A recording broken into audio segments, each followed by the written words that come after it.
This time on Rad Rat Video, I'm giving you my full review of Skater XL.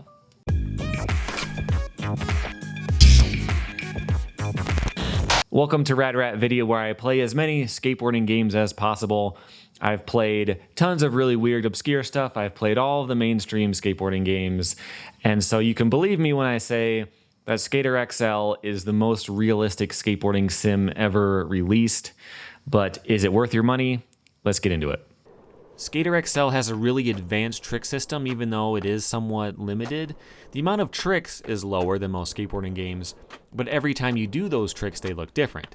So no, there are no late shove-its and no complies and street plants and dark slides, but you can do a 360 flip in 1,000 different ways, which is because the board is flipping with physics. To do a kickflip, you hold down on your back foot, you let go to pop, slide your front foot left, and it'll flip. But you can also hold down both sticks to ollie higher. You can flick up left or down left, different speeds.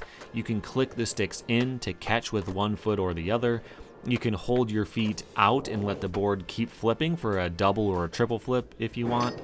This is the biggest strength of the game, and I think it's what will appeal most to you as a skater.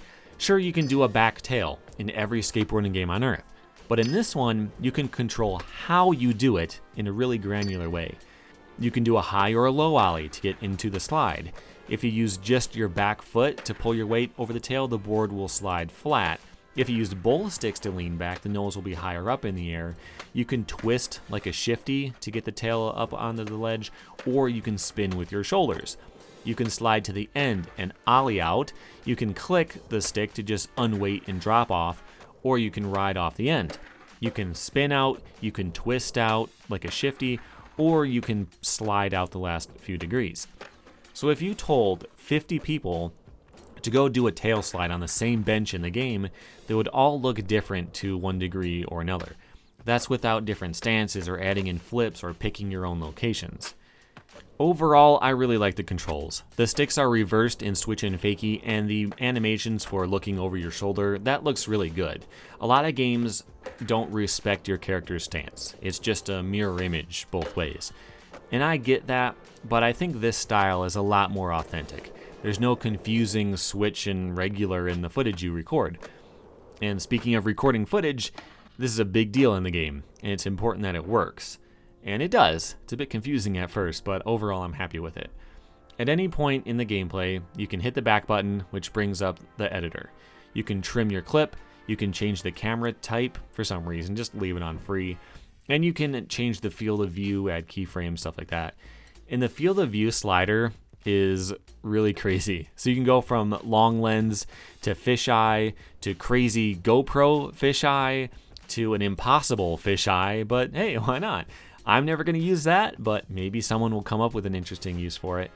Making keyframes is kind of weird though. You actually have to turn keyframes off to use them. So you scroll through the timeline, you can change the angle and then hit X to set a keyframe, but to actually see all the keyframes that you set already, you have to turn keyframes back on. I don't know why they did it this way, but after you get used to it, it's fine. It doesn't really matter. So here are some examples of what that footage could look like. I didn't go crazy with this stuff, but I wanted to do at least one clip per map, just to give you an idea. I just love the way that doing fakie and switch stuff feels, so most of the clips have something like that. Like this buttery nollie backside flip. I feel like that pop out is a little bit much. You know, you can click the stick to drop off, but you drop off the side. I want to do just a tiny little pop out, and you know, still working on making it look a little bit cleaner. Right here, nollie varial heel flip out, which is a lot harder in this game. Doing the 360 version of stuff, tray flip, 360 hard flip, all that, no problem. Doing the 180 version is actually kind of tough.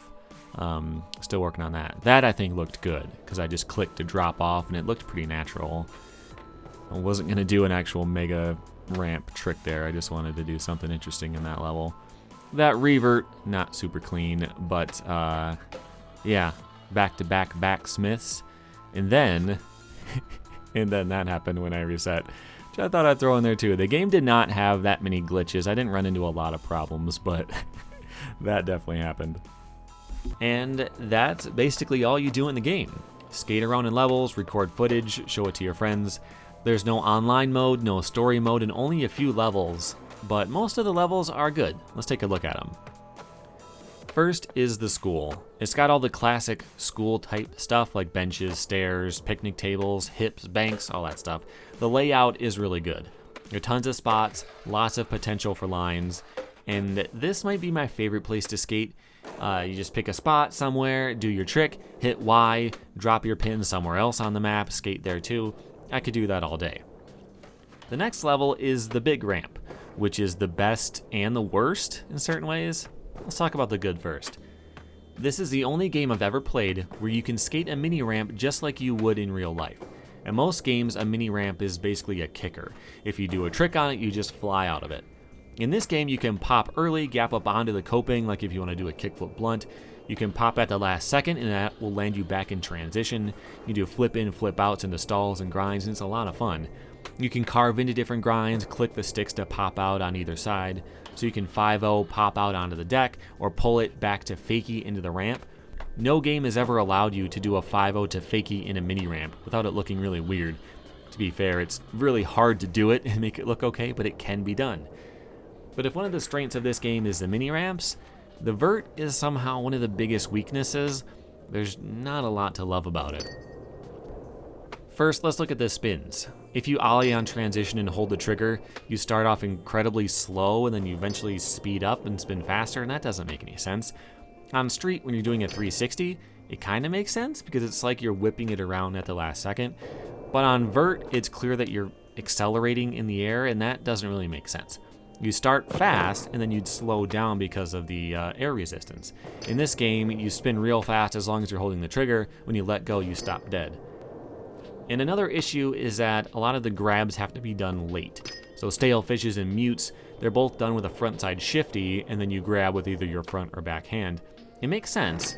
It's the same thing they did in the skate series, but here doing a shifty is the same control as a hard flip or inward heel flip. So to safely do a stale fish, you have to ollie, wait a second, then do the shifty, then do the grab. And it's tough to make that look seamless. In one of the challenges, you have to do a 900 mute, but the shifty goes against the direction of the spin, and it's late, so you can avoid doing that hard flip, so it's not really possible to make that trick look smooth. That wouldn't be a problem if the game had more vert tricks to do. If there were inverts, varials, 1-foot grabs, finger flips, stuff like that, you could still come up with interesting lines. And let's be honest, I'm not going to spend a lot of time skating vert in a video game, so I wouldn't care that much. But one of the few levels in this game is a mega park with lots of vert. If this level didn't make the cut, it wouldn't really matter. But speaking of that mega ramp, it's really hard to skate. I dare you to do 5 airs in a row and see if something weird doesn't happen. If you ollie too soon, you hang up. And usually it's okay because the game just counts that as a micro grind and you still roll away, but you're not going to want to film that. If your timing is a little bit off, you'll land up on the deck, and this happens a lot, like most of the time. If you miss the ollie completely, you fly all the way over the deck and you land in the desert. This doesn't make any sense. The ramp is fully vert. If you didn't do anything, you'd land right by the coping. You might hang up if you straightened your legs out slightly, but you'd at least be in the vicinity. When you ollie, you push yourself away from the wall and land deeper into the transition. But in this game, ramps shoot you way out into Timbuktu, and a full force ollie keeps you straight. And even if you land, sometimes you skip a little bit when you hit the ground, and it just acts kind of weird. All in all, I just don't think the vert and the mega stuff feels that good. But the next level is downtown LA, which is really cool. The big draw to this level is that it's got a ton of real life spots. There's the Staples Center, there's Jaquan, that car wash bank, even this gap to ledge. This was a big deal back in the 90s. There were a ton of tricks here, like my man Chad Muska with a crook to fakie, then a switch frontside flip into some cops. They put that gap in, and they even put a cop car there. So this level is so cool. You know, as someone who's never skated in LA, it feels like sightseeing. The spots are familiar, but I never had the chance to go check them out myself before. So it's a lot of fun. The only issue with real life spots is that they're too easy in a video game. You know, I can go full speed, I can ollie incredibly high 100% of the time, so clearing these really big gaps just isn't that tough. And that's why I prefer the school a bit more, because it feels like it was more made for the game, but they're both really good. Speaking of real spots, the next level is the courthouse. This is a small level, there aren't a ton of lines to do. It was in the beta, and it really does feel like a demo level. I wish they rolled this into the LA level, just made that one a bit bigger, but it's still separate here. The last official level is the California skate park. Fun fact, after they released this level in the beta, they said they realized that real life spots weren't that fun for the same reasons I just talked about. You know, like there's a flat bar for kids to learn their first board slides on in a real life place. You, as the best skater in the world in a digital video game, there's just not that much to challenge you. So you probably won't spend too much time here. There are some official, unofficial levels though. These were made by modders and the developers promoted them to being in the final game on PC and on console too, which is really cool. I'm hoping they keep adding new stuff. I don't mind installing mods, getting into the nitty-gritty, using weird fan-made utilities, but ultimately I'd rather just play it on the couch with my Xbox. So if they keep officially porting these fan levels into the main game, that would be really cool. Let's take a look at the ones that shipped with the game. The first of these levels is Hudland, which is a little skate park. It looks cool with the orange color scheme. You'll have some good times here, but just not a lot of them because there's only so many lines you can come up with. Next is Streets, which is great. I wish this level was a lot bigger, but there are lots of little details and spots that you can play around with. I hope they hire this guy to make a few more of these in the future, or if he just keeps modding and making his own, because this is really good. There's just a lot of variety considering how small this little level is. You've got this downhill section with the street gap in the middle. We've got different types of surfaces, even like the plaza in the middle, this nice tile, and kind of like dingy sidewalk and beat up stuff. You got this cool gap that I like, the ollie up to manual to gap, some nice long rails to skate. That's a really cool thing is this quick-footed spot right here. I don't think you could skate that like a double set and clear the whole thing. But you've got this little section too where I don't have time to do a trick at the end because I want to squeeze in this manual here. I like it. The last one is Grant Park, which has a cool fog effect. It's a good park. I like this one quite a bit. Let's talk about the challenges. These aren't really the point of the game. The point is to just cruise around, come up with your own lines and tricks and film them when you're done. But I'm glad there's something here at least. The challenges start out basically as a tutorial. Do an ollie. Okay, now do a nollie. Okay, now do a kickflip. Do a heel flip. Do a nollie kickflip. Do a nollie heel flip. It's not the most exciting stuff in the world, but they do at least put you in new spots so you can learn the levels a bit better. It starts off really basic and really boring, although keep in mind, I had 29 hours logged in the beta before the game came out, so it may be more useful for you. And it does get plenty difficult later, just not in the way it was intended. If you're like me, you'll end up cheating quite a bit. Like, here's an example. One thing you can do in this game that's new to skateboarding games is power slides, but like a lot of them. Front side, back side, flat nose and tail variations. It's a cool addition to the game, gives you a lot more options. You can land things in a power slide to finish off the rotation. You can ollie up onto an obstacle and power slide across it. But here's one of the challenges. Ollie up, do a nose power slide on this bank. No big deal, I just did it. The game didn't agree with me though. The secret is that the game doesn't care where you are though, so as long as you don't take too long, you can basically just check the boxes anyway. So I just did it on flat. I ended up having to cheat with this one too. He does a 360 into the bank but slides off the last part. The game calls it a front side 180 to switch backside power slide, but I couldn't get it to accept it when I slid out a 360 like that, so I just did it on flat. And the school actually has the hardest challenge in the game. This one. Do a nollie double heel flip, then a nollie double kick flip. No joke, I tried this for an hour. Making the board spin that fast is nearly impossible. So here's the thing. A flick straight to the side should be flat. A flip toward the nose should rocket, and a flip toward the tail should nose dive like a dolphin flip, right? Well, no, it doesn't work like that. If you were to do a nollie heel flip and let go, it does dolphin pretty much every time, and in a way that makes sense, because you have to level out the board after your pop. So a straight nollie heel does have a bit of dolphin action to make it flat when you catch it. So What I'm trying to do is do a rocket heel as hard as I can. But how do you flick hard? Do you hold the stick up to get pop, and then when you let go, you move it over real quick? Can you start flicking as you pop the nose? What if you flick it kind of late, as if you're waiting to clear your foot or something? I have no idea. I tried it over and over and over, and I could eventually land a nollie double heel about 1 in 10 tries after a lot of practice. The problem is, I couldn't possibly get that nollie double kickflip. I mean, seriously, I've left the controller overlay on for all my gameplay just so you can see how it all works. And if you compare a land to a dolphin to a really slow single flip, it's hard to tell that I'm doing anything different at all. I can't tell you the best way to do it. Every time a double or a triple flip comes up in the challenges, I just have to keep trying it for a good long while. So how did I cheat? Like this. I wasn't recording, so this is just the replay, which is why it's doing that slow-mo thing. But I skated down here and used the table to get more airtime. That was the only way I could possibly squeeze in that double flip. Also, fun fact, the game crashed twice the entire time I played it, and both times were during this challenge. I think it's cursed. Aside from that one, a lot of the challenges are fun. You have to do an ollie manual tray flip out, and then an ollie nose manual nollie tray flip out. That's a good one. The advanced lines are probably the only challenges I would recommend you do, as long as you have all the tricks figured out. You don't need the tutorial aspect to it. I ended up doing all but 4 of them. A lot of them were really fun. Lots of lines with technical flips to grinds, like this one at the courthouse, which I really liked. The trick recognition system is not perfect though. This one requires a 180 to lip slide, which of course doesn't exist. You have to 270 into it.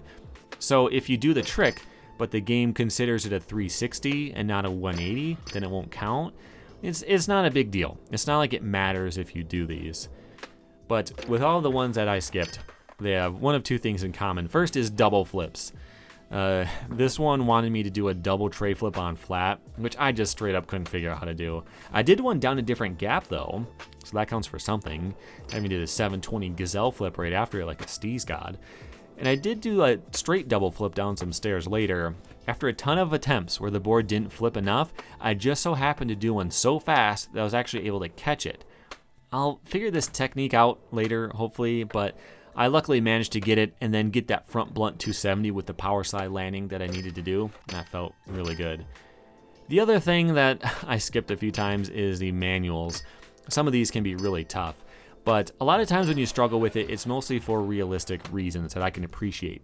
Like with this tray flip nose manny nollie tray flip out, a lot of the difficulty comes from doing both tray flips perfectly. If you land at an angle, you'll turn and you'll hit the coping, so you have to land that first tray as straight as possible. And if you under-rotate the tray flip out, you'll end up landing in a turn and going down that bank, and then you can't finish out the line. So what other game has that level of variation to the tricks?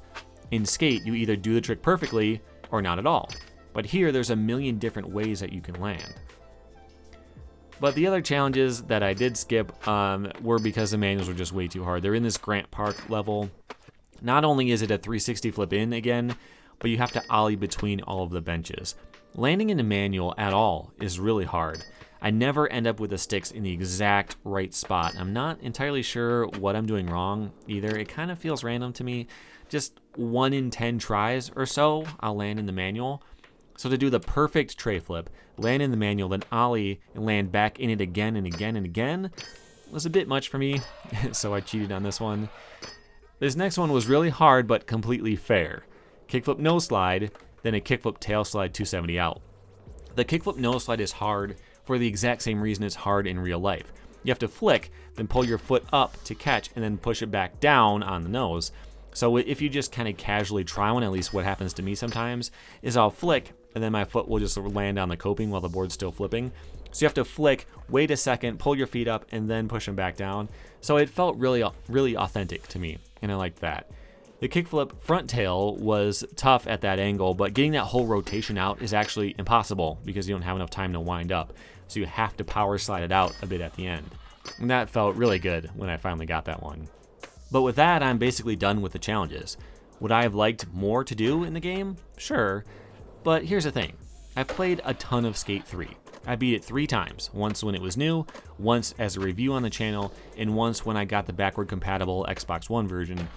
And yet, I'd say that at least 95% of my playtime on that game is just skating around. If they put a ton of effort into a story mode with voice acting and characters and all that kind of stuff, it just wouldn't have been worth it. Putting as much time and effort into the physics and gameplay was the right call. So the game looks and feels really good. The skating feels very authentic, but there's not a ton of content, right? There's only a few maps. There's, you're the character creator. You just pick one of a few skin tones and pick which logo is on your shirt, essentially. Not a whole lot to do outside of just cruising around and doing tricks. So is that enough for you? Is that enough to justify $39.99? For me, yes. But I love this kind of stuff. I love just skating around and getting that feeling of skating. You know, I'm not going to do a kickflip back tail down a 30 stair rail ever, but I can do it in the game and still kind of get the feeling of working my way up to it and figuring out the angle and then figuring out the filming later. And what if I went really low so you could see the graphic under it? You know, all that kind of stuff I really love. I get into that for sure. So if you're like me, then I would absolutely pick this game up. If you haven't already, you probably bought it on launch day. But if you really need that structure, the career mode that guides you through it, and you want all the features and all that, then it's your call whether this looks good to you. And hopefully things expand, they get more downloadable updates. And I don't know if that's going to happen. I can only review what I have, which is version 1.0.1.2, I think. So I recommend it, especially if you skate. Just the fact that you can control the way the board moves so finely is such a big deal to me. If you wanted to backside flip down some stairs and clear the handrail, if you're going to do it front side, it's not a big deal. You just do the backside flip. But if you want to do it backside, you kind of have to nosedive slightly to get the back truck up so that it clears it sooner. And you can do that. You can nosedive the board a little bit more so that it looks more like doing a backside flip over a rail backside. You can do that type of stuff, and you've never been able to do that in a skateboarding game before. So when Session comes out and Skate 4 and who knows anything else that's in development, there'll be some more competition.